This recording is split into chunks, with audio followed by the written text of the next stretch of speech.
प्रयाग नगरी बसे संगम के तीरे, प्रयाग नगरी बसे संगम के तीरे।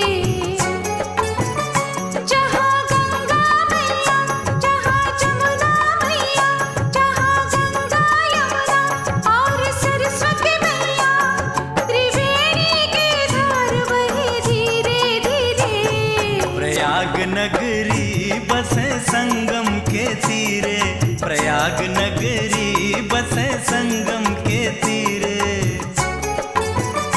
जहाँ गंगा मैया, जहाँ यमुना मैया, जहाँ गंगा यमुना सरस्वती मैया,